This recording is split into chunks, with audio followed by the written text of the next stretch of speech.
Now that we've learned a little bit about cyclohexane ring and the fact that when you have a substituent on that ring, it can be equatorial or it could be axial, and we see that the equatorial position is more stable than the axial. We can now start thinking about what happens when you put not just one substituent but two substituents on the ring.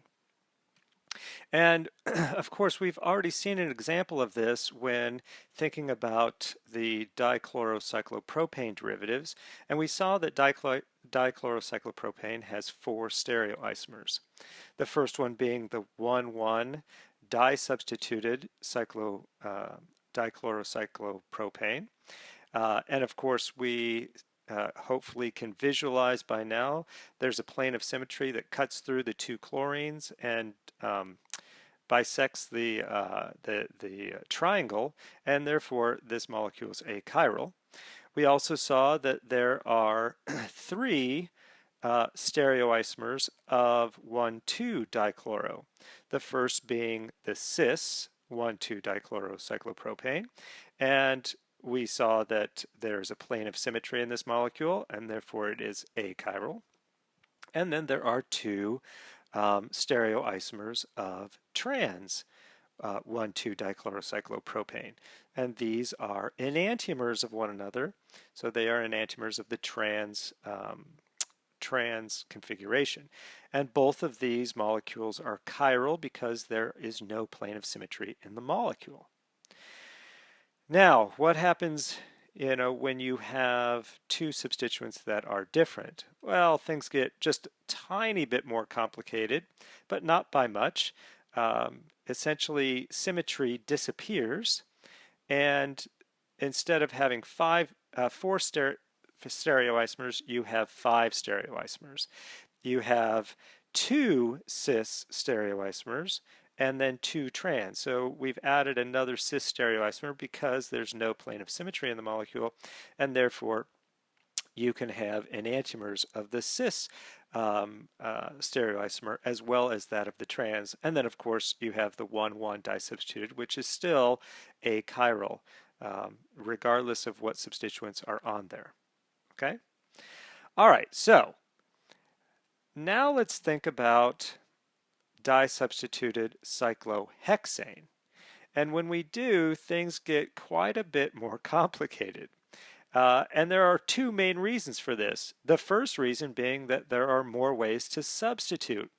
When we're looking at cyclopropane, there's two ways to substitute. You have a 1,1 dye substitution or a 1,2 dye substitution. When you have a cyclohexane ring, there's 1,1, 1,2, 1,3, 1,4 dye substitution. So there's four different ways to substitute instead of two. Also, the cyclohexane ring isn't planar. Cyclopropane is, cyclohexane is not. And therefore we have to take a look at what happens to the stereochemistry of the molecule when it undergoes different conformational changes. So the first substitution pattern we're going to look at is 1,1 dye substitution. That's the easiest one. And of course we'll start with a 1,1 dimethyl cyclohexane, where the two substituents are the same. And I see that when I undergo a ring flip here, the equatorial red methyl group then goes axial. The blue axial methyl group goes equatorial. And so they essentially ring flip. Again, notice the red methyl group is below the plane of the board in the equatorial. It's still below the plane of the board in the axial, and vice versa with the blue methyl group. Now this molecule, if we take a look at the symmetry of it, we should be able to visualize that there is a plane of symmetry, right? And so this is an achiral molecule because of that plane of symmetry. Also notice in terms of the equilibrium between the two conformers, we call them, or conformational isomers, there is no difference, right? We start with a methyl in the axial and one in the equatorial, we end with a methyl in the axial and one in the equatorial. And therefore, the equilibrium for this reaction, it equals 1. So it's simply oscillating back and forth, and there is no difference. Now, what happens when you have two substituents that are not the same? So here I have a methyl substituent and an isopropyl substituent on the same carbon. Now, this is still achiral. Why? Because there's still a plane of symmetry in the molecule. However, when you have two substituents that are different and one is larger than the other, when I think about ring flipping this, the equatorial isopropyl group goes into the axial position, and of course we have more 1,3 dye substituted repulsions, or diaxial repulsions, and therefore, as you see from the arrow, K is going to be less than 1 in this, the way that this reaction or equilibrium has been written, because the isopropyl group, the larger isopropyl group, is going to be favored in the equatorial position, and therefore the structure on the left is the one that is going to be in the greatest quantity at thermal equilibrium. So that's 1,1 dye substitution, relatively straightforward. Somewhat similar to that of the 1,1 cyclopropane derivatives in that it's achiral, but now we have a little added twist in that when you have two substituents that are different, there is an equilibrium between the two conformations. So now we move to 1,2 dye substitution. And when you have a 1,2 dye substitution, you can have either a cis or trans 1,2 dimethyl cyclohexane. Cis, where the two groups are on the same side of the plane, trans, where the two groups are on opposite sides of the plane. Now, we have to be careful when thinking about how to draw these, and we're going to start with the cis stereoisomer. And here I'm drawing one of the methyl groups in the axial position. So if we think about where the other methyl group goes, it's on the same side of the plane. Well, what's the same side of the plane? Well, the methyl group, as I have it shown, is in the axial position, but it's pointing up. It's above the plane of the board. Now, on the second carbon, we have to recognize what bond is also above the plane of the board. It happens to be that equatorial position, and so that's where the methyl group goes. This is cis 1,2 dimethyl cyclohexane, and of course the hydrogen goes there. So now, what do I know? Well, I know that this conformation can undergo a ring flip, right? And so when I ring flip, what happens? Well, I get this. Now the blue methyl group is going to be equatorial, and the red methyl group is going to be axial. So the blue methyl group, remember when I'm doing a ring flip, that carbon goes down. So now I'm looking at, again, the farthest carbon on the right, but now it's pointing down, and the methyl group is now equatorial. Again, still above the plane of the board. And now the red methyl group is axial. Again, above the plane of the board. So if you start with groups above the plane, you should end with groups above the plane. And if you start with groups below the plane, you should end with groups below the plane. And then I'm going to draw my hydrogens in, and there I have my ring flip. Now we have to compare the relationship between the two conformations. And if I look closely, if I take this molecule that I just drew, this conformer that I just drew, and I rotate it 120 degrees, what I get is, so now that red methyl group is swinging around, and it's going to be in the axial position still. The blue methyl group swinging around also. It's going to be in the equatorial position. And then, of course, I have my hydrogens here. And now I can compare this to my original structure. And Of course, the colors of the methyl groups are different, but in real life, methyl groups don't have color, remember? So if I look at these two and I compare them, I see they are mirror images of one another. Non-superimposable mirror images of one another.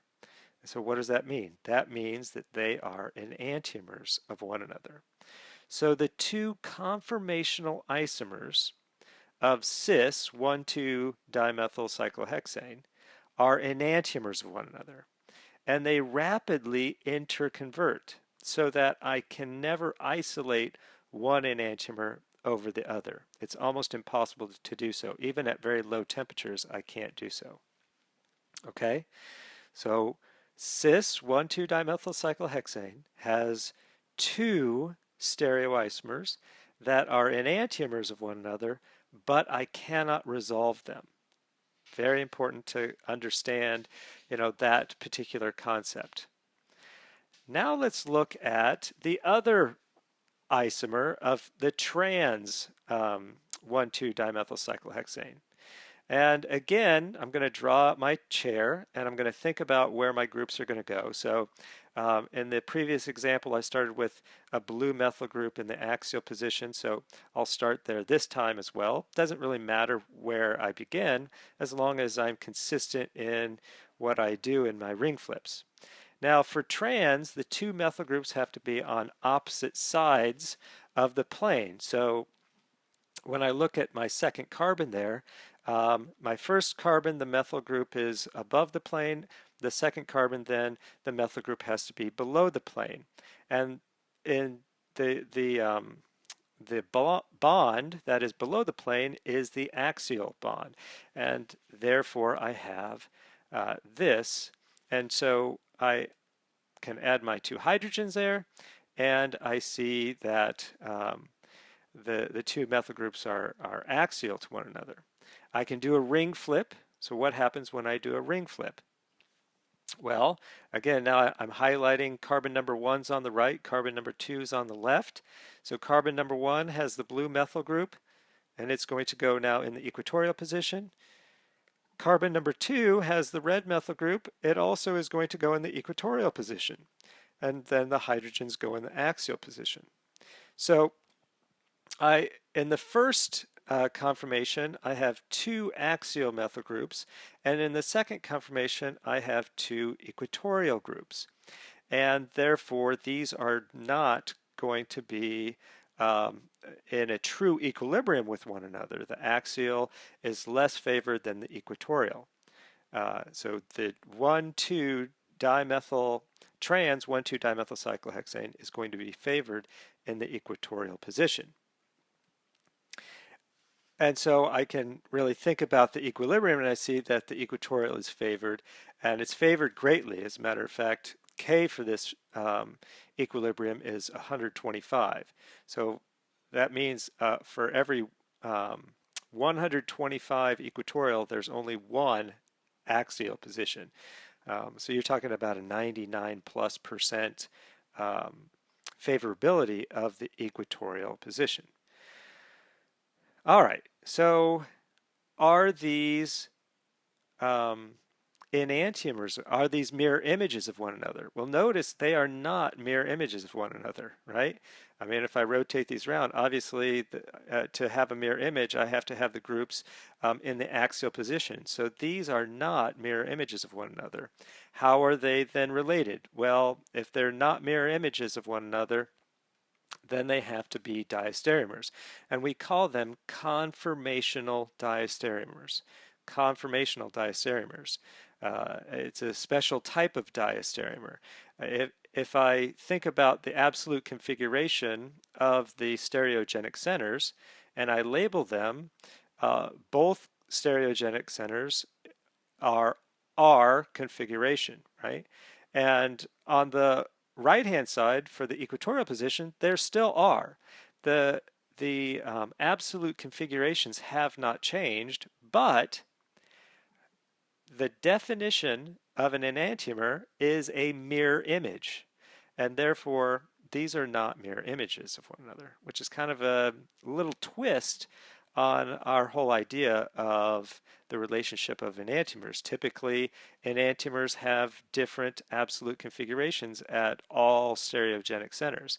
This is a situation where you don't have that, right? So this is an exception to the rule, so to speak. Okay. Does the trans stereoisomer have an enantiomer? Well, certainly I can draw a mirror image of the structure on the top left, and that mirror image would look like this, right? Where again I have a methyl group that's axial blue and a methyl group that's axial red. So this particular structure is a mirror image of the one above it. And are they superimposable? They are not superimposable upon one another. I cannot rotate this around and get it to be superimposable with my first structure there. And therefore, these are enantiomers of one another. And notice, if I figure out the absolute configuration, I have a change in the absolute configuration, right, of S and S, right? So I go from RR to SS. They are enantiomers of one another. All right. This then obviously I can undergo a ring flip, and I see this relationship. And again, we have an SS configuration, so the stereogenic centers are not changing their absolute configuration. Again, I see that these are diastereomers of one another, right? And I also see that the structure above is the enantiomer of the structure that I just drew. So now I have a fairly complex system, but it's really not all that complex. And the reason for that has to do with the equilibrium. We see that the equatorial position is highly favored, highly favored. And what happens is, as a result of that, I can actually pretty much resolve the equatorial conformation of trans 1,2-dimethyl cyclohexane. And as a matter of fact, I, in essence, then have mainly a racemic mixture between the two enantiomers that are on the right-hand side, the RR and the SS, when the methyl groups are in the equatorial position. When they're on the axial position, there's very, very little. So I can resolve the two differences. Now, why is this important to us? Well, let's kind of recap what we've just talked about. We saw that the cis 1,2-dimethyl cyclohexane exists as a racemic mixture that cannot be resolved, and therefore it's optically inactive. Now, before we talked about conformational changes, and when we were initially thinking about stereochemistry, if we were to draw the structure of cis 1,2-dimethyl cyclohexane, we would draw it like this. And we would say, oh, there's a plane of symmetry in that molecule, and therefore it is achiral. And the solution would be optically inactive. Well, now we see that that's not quite true, right? Because it's not planar, and therefore it really exists in the form of two enantiomers that cannot be resolved. But notice it still gives the same result in terms of optical inactivity. It's optically inactive, but instead of being achiral, it's actually a racemic mixture. So that's one thing to understand. We really have to understand the shape, the geometry of these structures and the resulting stereochemistry that comes out of them. But again, right, this is one of the reasons why we made the assumption of optical inactivity or activity of a what we would call planar geometry. And of course, when we look at trans 1,2-dicyclohexane, we now see that there are 4 stereoisomers. There are the diaxial and diequatorial, But the diequatorial enantiomers are favored over the diaxial enantiomers, and they can be isolated from one another. So again, going back to how we would have visualized these beforehand, we would have drawn trans 1,2-dicyclohexane like this, dimethyl cyclohexane like this. There's no plane of symmetry, and therefore it has an enantiomer, right, a mirror image of the previous structure. So we'd say that these are enantiomers of one another, and that certainly holds true, right? So nothing really has changed other than the understanding that, well, that these are the diequatorial enantiomers of one another, and we can separate and isolate them. Now, for 1,2-disubstituted cyclohexane derivatives where the substituents are different, so the substituents now are different, then both the cis and the trans isomers can exist as 4 possible stereoisomers. And of course, we have to think about the size of the substituents and all that, just like we saw with the 1,1-disubstituted cyclohexane. And so, if I take a look at an example where I have a methyl and a bromine, here I have cis 2-methyl 1-bromo cyclohexane. And of course, I understand that this can undergo a ring flip. And when it does so, now the methyl group goes equatorial and the bromine goes axial. And in terms of the equilibrium, this isn't going to be a true equilibrium. We have to understand bromine is a lot bigger than a methyl group, and therefore the reaction equilibrium is the conformational equilibrium is going to reside on the structure on the left-hand side in this particular case. But we also see that these are conformational diastereomers. So, we didn't break any bonds, but there is no plane of symmetry, so they're not enantiomers of one another. They are diastereomers. And notice the configuration, absolute configuration of these doesn't change at all. And again, just like we saw with the 1,2-dimethyl cyclohexane, we can draw an enantiomer of it. So notice I have to draw the enantiomer, the mirror image of the structure on the top, where the methyl group and the bromine are still on the same plane, but now the absolute configurations have changed. And so these are enantiomers of one another. And of course, I can do a ring flip on this, just like I did previously. And now I see that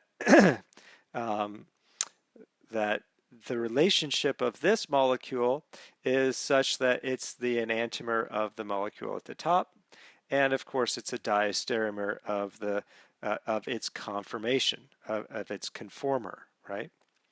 So there's always this relationship here, and I could do this for cis and I could do this for trans, and it'd be the same thing. So that's one thing to understand. When you have 2 substituents that are on the ring, regardless of whether they're cis or trans, there's always going to be 4 stereoisomers of both cis and trans. And you have to understand the relationship. So in total, when you're looking at both cis and trans, there's actually 8 stereoisomers of cis and trans. There's 4 stereoisomers of cis, because these are all 4 stereoisomers of cis, and there are 4 stereoisomers of trans.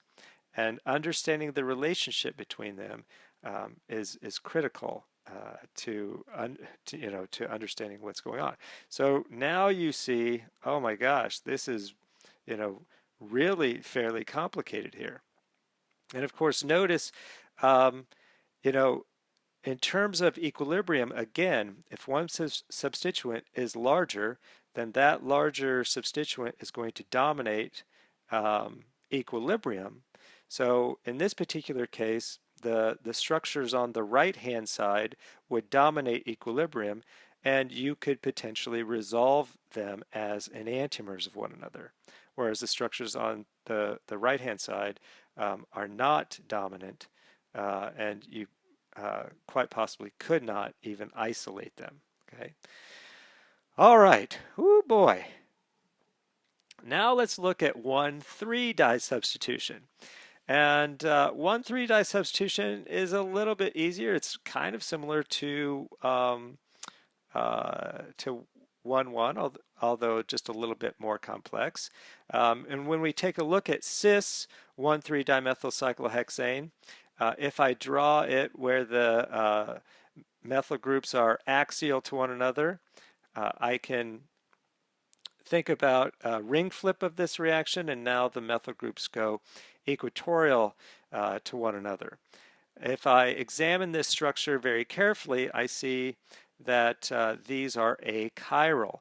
Why? Well, because there is a plane of symmetry through this molecule. And as a matter of fact, when the two methyl groups are equatorial, there's still a plane of symmetry. Now keep in mind, again, in terms of equilibrium, the two methyl groups when they're equatorial are going to be highly favored over the two methyl groups when they're diaxial, and therefore, you know, the majority of the conformations reside as di-equatorial. And again, if we think about how we would have drawn this as a planar molecule, it would have looked like this, and we see we would have drawn a plane of symmetry and said, oh, this is an achiral molecule. And certainly that is true. That is true. So we don't really have to worry that much about 1,3 unless the substituents are the same. And then we go through the same types of patterns that we did in the 1,2 disubstituted. And that's something that you might want to practice and work on, right? If we look at the trans 1,3 dimethyl cyclohexane, now we see that if one methyl group is axial, the other methyl group has to be equatorial for the 1,3 disubstitution. So there are my hydrogens. And now the interesting thing about this is no longer there's no longer a plane of symmetry, and therefore this is going to be chiral, right? When we do a ring flip of this, the result is, again, the methyl group that was axial is now going to go equatorial. The methyl group that was equatorial is now going to go axial.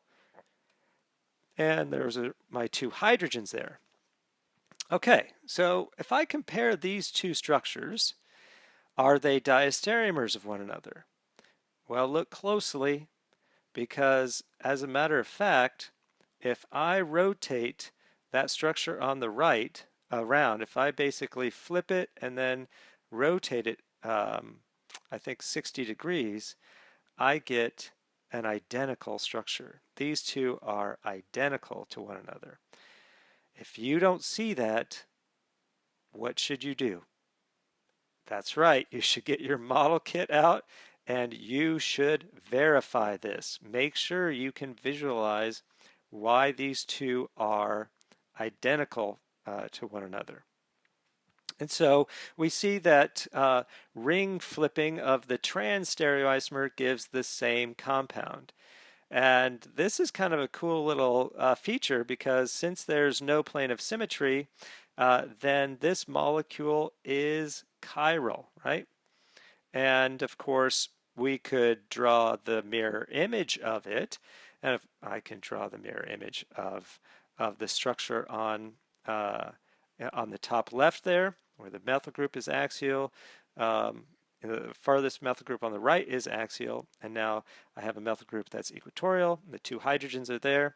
So this is the mirror image of the structure on the left-hand side there. And of course, the absolute configurations have changed, and therefore it is the enantiomer of it. And so the trans 1,3 stereoisomer has two enantiomers and only two enantiomers. It doesn't have conformational diastereomers to one another. So this exists as purely a racemic mixture of two enantiomers, and that's certainly how we would have thought about it, drawing it in a planar fashion as well. So there is a correlation between thinking about planar cyclohexane derivatives and the reality of the chair conformate all the various conformations. But we see how that plays out, and that it's a little bit more complicated. Some might say a lot more complicated than we originally thought.